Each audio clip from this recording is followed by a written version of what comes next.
السلام علیکم ملګرو اسف جان نه په انټرویو کې تاسو وژه ته د غریب خلاف میګ ډیر تیز استعمالي غټ خلکو خلاف ته میګ تیز نه استعمالي دا والی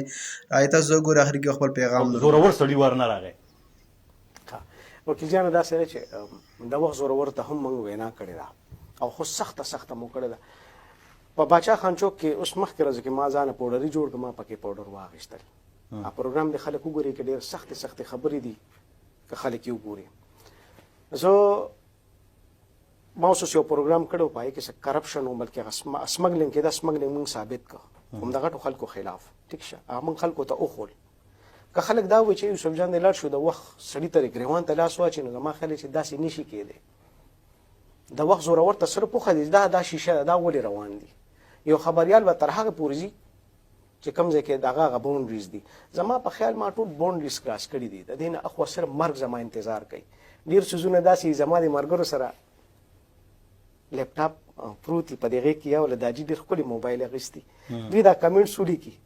چې یوسف جان نه پکانو چې داسې کړي خدای راستي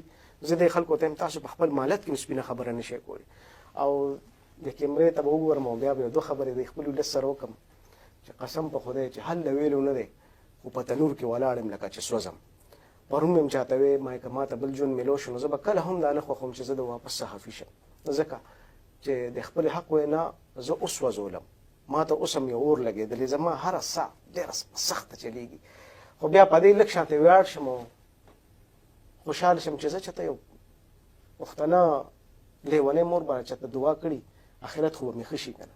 او دا کوم پښتانه چې ما له کوم مینه راکړي نو دا مې په دې مجبور شي چې ما سفر دې جاري ساته کار ډېر سخت دی وکیل جان دا وکتل اسف جان د تپوس کړو نو ته غریب خلاف میګ تیز استعمالي غټ خلاف ته میګ تیز نه استعمالي نو